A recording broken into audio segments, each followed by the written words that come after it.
Hi guys, welcome back to our channel, and today's video is going to be you guessed it, mom talk.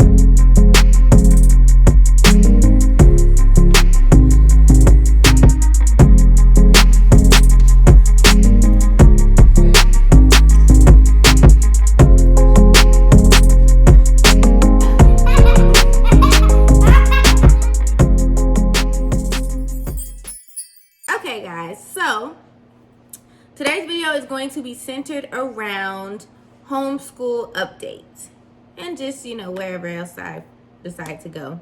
But I wrote down some things, a lot of the questions that you guys have been asking about homeschooling, so I just wanted to address that. So first things first is the curriculum. Again, I made a whole video about this, so I'm going to leave that right here so you guys can check that out. But the two curriculums we are using are Abeka and BJU. And if you watch that video that I'm leaving up here, then you guys will understand why we chose Abeka and BJU, because I'm not going to get into that in this video, okay? So those are the two curriculums we are using. We are using Abeka for my two youngest, and we are using BJU for the oldest, okay? The other thing is I will do a comparison video if you guys want me to, and I can compare the two curriculums and which one I feel like is better. Although I'm not sure that I have one that I feel is better. The perfect curriculum would be if I could mesh the two together. Like, that would be perfect. It would have everything I want, everything I need, all of that. And I mean, they do have options where you kind of can do that. But yeah, you have asked me how I create and stick to a homeschool schedule. So in a nutshell, the easiest way to stick to a schedule, and this is pretty much for anything across the board, is to go based off of what you normally do. If you normally wake up at 7:30 in the morning, then start your schedule at 7:30 in the morning. If you normally wake up at 10:30, start your schedule at 10:30. You have to be realistic or else it's not going to work. Also, remember that as the seasons change, your schedule should change. So I know, like, in the summertime, it's easier to wake up, partly because it is hotter during the day. You wake up and you're not like freezing. And it's sunny outside most days, so you're wanting to go outside. You want to wake up. During the winter time, it's the opposite. So it's cold in the mornings. It makes you want to stay in the bed. It's cold outside. It's just like a kind of a slower pace to your day. So during the summer, you can have an earlier wake up time. During the winter, I would suggest a later wake up time. When we first started our homeschooling journey, we were waking up at around 6:30. I was waking up at around 6:30 to get the kids' stuff together and all that stuff. The kids were waking up at around 7:30, which was kind of like their schedule for school. And so that's what we were going with. Now that we have been in the pandemic for, I don't know how many years we've been here, y'all. It feels like 3 years, but now that we are a year into the pandemic and we've been homeschooling for a while, our schedule will change. I'm actually in the process of updating our schedule and our chore list and all that good stuff.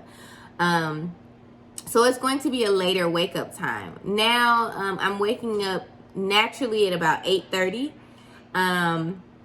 So that's what time I'm going to do our schedule. I'm not going to try to stick with a rigid schedule, because when you stick with a rigid schedule, it doesn't ever work. So you have to change it as the seasons change and as your life changes. There's life updates. So life happens. You got to go with the flow, or else it's not going to work.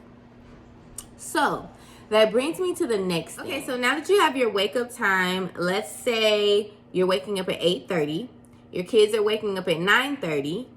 You want to make sure that they are getting the amount of sleep that they need, okay? So that automatically helps you with the bedtime.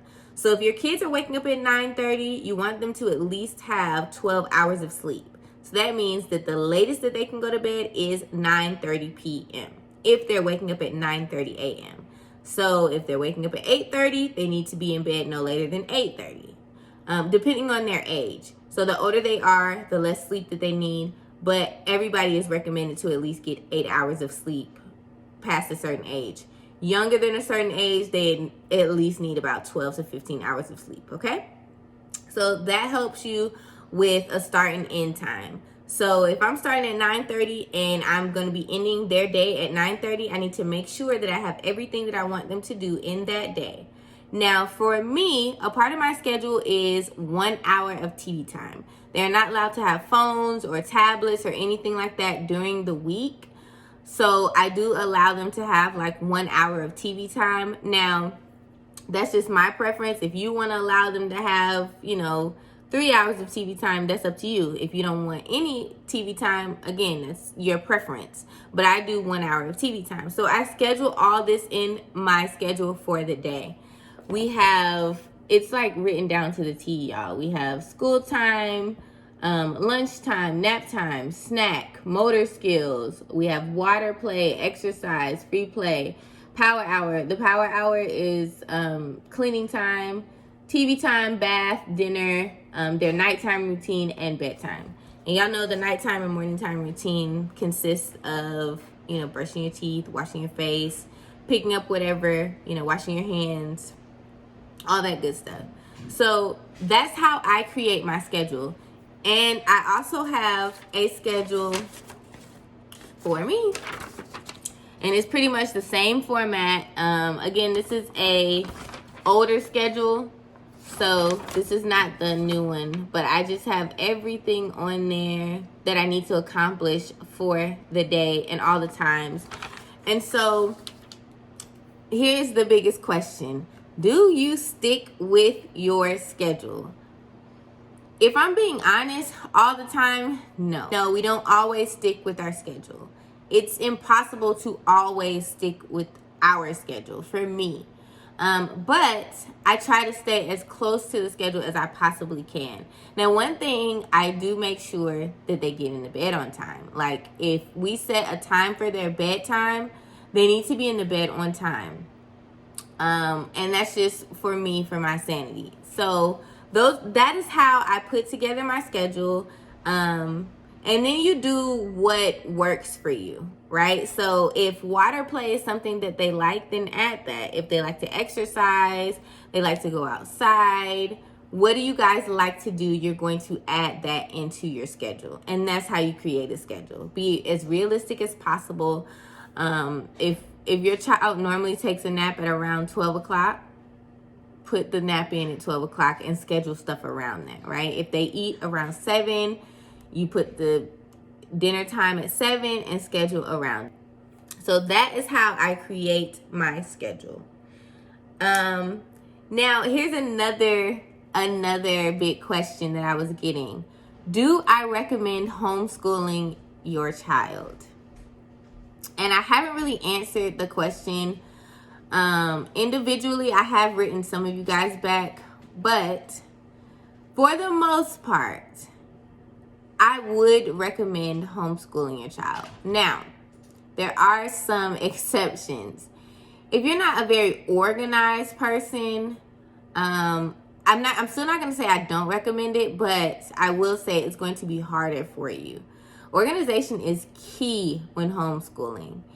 And I would also say for your first year of homeschooling, I would use a easier curriculum. So something that's not going to offer so much work for you as the parent. You want it to be as easy as possible, and that's what I did. Now, again, y'all, this is my first year of homeschooling. I'm still a rookie at this, so I'm just giving you guys information based off of what I have been through. I haven't been homeschooling for years upon years upon years, okay? So once I get to that level, if I get to that level, then I'll be able to give y'all some really good insight. But right now, I just say I do recommend it. It gives you and your child one-on-one time. If you are able to homeschool, if you are willing to homeschool, then I certainly recommend it. At least you should try it. We have enjoyed homeschooling so far. Is it a lot of work? Yes, it's a lot of work. But I feel like it might be a little bit more than what they're doing for virtual learning or online learning.